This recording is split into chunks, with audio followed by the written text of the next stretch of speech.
Uwepo wa vyuo vyenye teknolojia za kisasa za usafiri hapa nchini utasaidia kupunguza makosa ya ajali barabarani. Amesema hayo Naibu Waziri wa Ujenzi na Uchukuzi Zanzibar, Mheshimiwa Badria Atai Masudi, wakati wa ziara ya kukagua miundombinu katika Chuo cha Ufundi Arusha. Amesema vyuo vyenye teknolojia za kisasa vitasaidia kuwapa wanafunzi mbinu na mikakati ya kuhakikisha yanaondoa matukio hayo.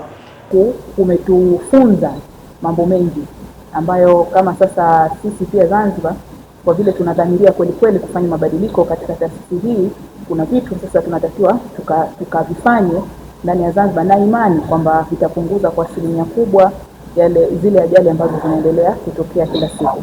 Na nimefurahishwa sana na jinsi ambavyo mmejipanga katika suala hili la utoaji wa elimu hii na mitambo ya kileo, mitambo mizuri, kwa sababu sisi kule tulipojifunza udereva tunaambiwa uko katika practical, lakini practical unaingia tu barabarani, unawasha gari, unakwenda zako barabarani.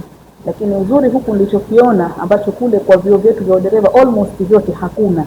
Nathubutu kusema hivyo kwamba mna mitambo ya kujua sasa kama hii kweli ni engine, ya kujua brake iko wapi, gari ukiliwasha ikileta taa hii maana yake nini, ikileta hii maana yake nini, zinampa aware yule dereva kwamba sasa gari kisumbua hivi maana yake tukashapata picha halisi kwamba kitu gani ipo, na watengeneza wale smart drivers kweli.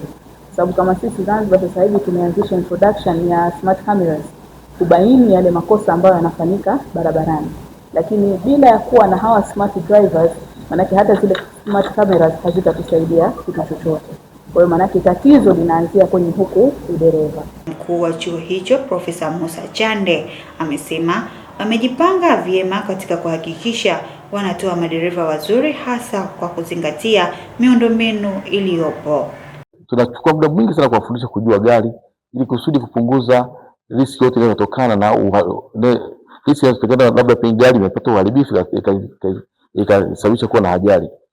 Lakini vile vile tumewekeza sana kuwafundisha madereva wetu na walimu wetu kuhusu defensive driving, kwa sababu ukiangalia mfano jiografia ya Tanzania bara, sisi tuna milima mingi sana na mabonde mengi sana na miinuko mingi na kona nyingi sana.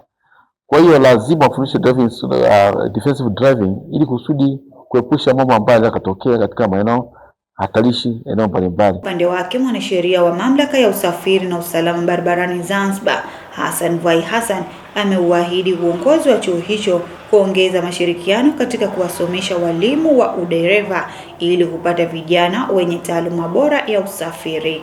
Kubwa zaidi tutaendeleza ushirikiano kwa sababu kuna mambo mengi tunayohitaji. Kwanza kwa chuo, kwa bahati nzuri tayari nimekwisha kuanza mafunzo Zanzibar ya driving instructors. Kwa hiyo tunaahidi kwamba tutazidi kushirikiana nao kwa sababu tunawahitaji vijana wetu wapate ile taaluma, wasiendeshe gari kile kiwenyeji. Kwa hivyo tukiwafunza wale walimu, basi tutapata walimu ambao watakwenda kuwatoa wanafunzi waliokuwa bora. Ziara hiyo inalenga kuongeza mashirikiano na wadau wote wa masuala ya usafiri ili kuisaidia nchi kupiga hatua katika sekta hiyo. Hizi ni ripoti za ASAM Online TV. Mimi ni Amrat Kombo.